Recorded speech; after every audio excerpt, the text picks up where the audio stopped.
Hello, I'm David Breeden. I'm the senior minister at First Unitarian Society of Minneapolis, a historically humanist congregation. And this is Coffee and Wisdom when we think about theological and philosophical questions from a humanist perspective. Well, I mention humanism all the time. What is that? Well, Wiki tells us that humanism is a philosophical stance that emphasizes the individual and social potential and agency of human beings. It considers human beings as the starting point for serious moral and philosophical inquiry.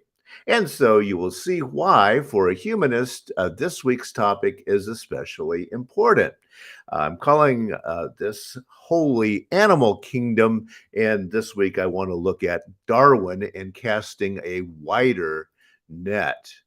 Well, we need to go back a little bit in Christian thinking. Christians have long debated the question of whether or not there is a vestigium.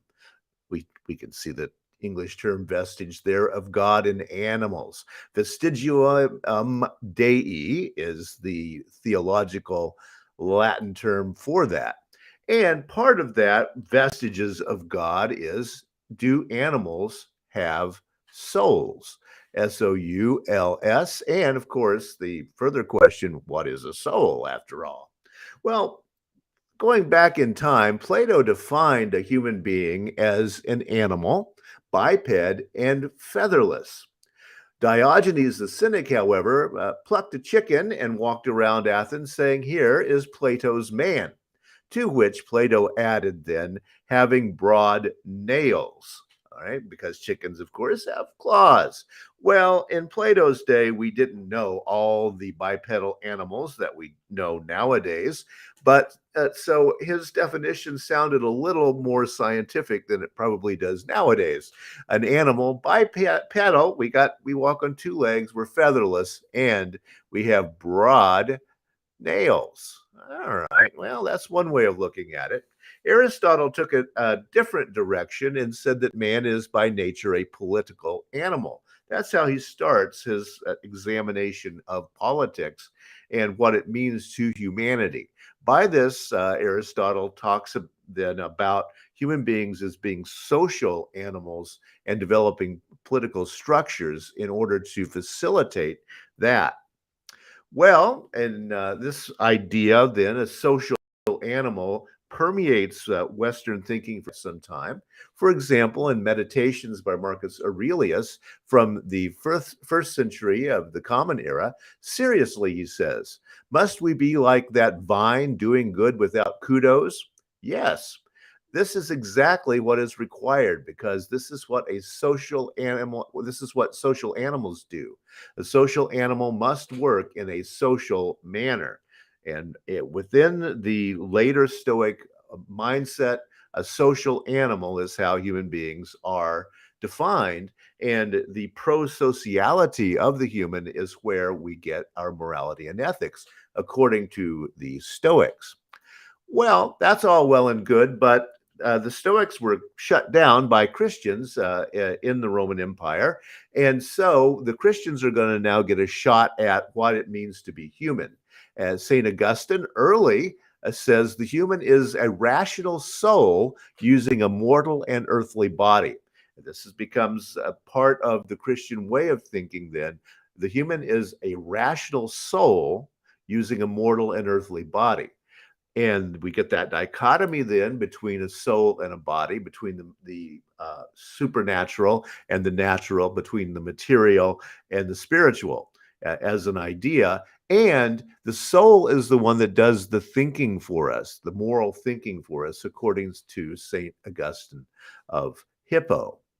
Thomas Aquinas was quite the Aristotelian, and he came up with the idea of the imago Dei, the image of God as being what people are. We are made in the image of God. Now, you can see how that would remove the idea of animals. Human beings are somehow special. We're a picture, we're an image of the divine from the great beyond, and those animals aren't, then they are somehow lesser than. And that's really kind of where Christianity ended up over time. Yes, we get the Michelangelo idea of God almost touching humanity and giving the spark of life. And however, we didn't come along with Darwin and some thinking about natural selection, in which the spark of life and even maybe consciousness and rationality are coming into other animals as well. Now, how does this happen? Rene Descartes, 1596 to 1650, is one of the central Western thinkers, and he keeps the Thomas Aquinas dualism going. He is, of course, most famous for saying cogito ergo sum, I think, therefore I am. But this also, even though it doesn't appear to, is saying something about how we think. And as a matter of fact, Descartes thinks that thinking is that thing that makes human beings different. In his discourse on method, he says this: "It is also a very remarkable fact that although many animals show more skill than we do in some of their actions, yet the same animals show none at all in many others. So what they do better does not prove that they have any intelligence. For if it did, then they would have more intelligence than any of us and would excel us in everything." So, yeah, trained animals can do some things better than people, but only a very limited amount, whereas people have a whole palette of abilities. That's where Descartes is going with that. He goes on to say, it proves rather that they have no intelligence at all, animals again, and that is, it is nature which acts in them according to the disposition of their organs. The term organic that we use with aplomb nowadays comes from this idea of something that has organs, by the way.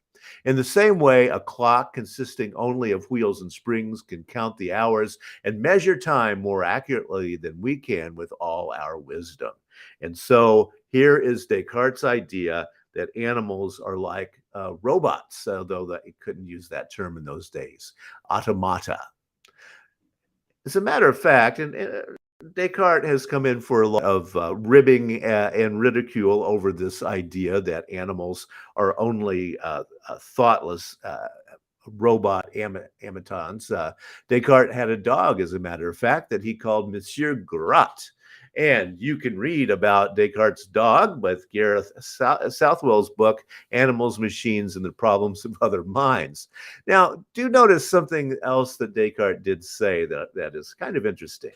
My view is not so much cruel to beasts, that idea that they are only robots, but respectful to human beings, whom it absolves from any suspicion of crime whenever they kill or eat animals. So, already dawning within the Western philosophical tradition is this idea that if animals are just like people, then we have a moral problem in using them and killing them. And so Descartes says, no, my way of seeing it, that they are animatronic creatures that don't think and have no consciousness, this is actually a good thing for humanity. So the question here is, do humans have something that animals don't have? Is it a soul? Is it consciousness? Is it self-awareness? Is it language? Is it tool use? Philosophers have been all over the place in terms of what is different about human beings. And of course, then the problem becomes, after Darwin, is even those things really different?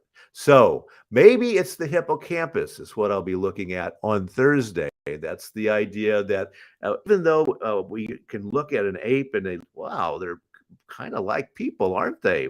Physiologically, maybe there's something in that brain that is a little bit different. And that's what we'll be looking at on Thursday. Thanks for joining me today. This is Coffee and Wisdom. If you have any questions, email me, minister@firstunitarian.org. Very happy to hear from you, and have a great day.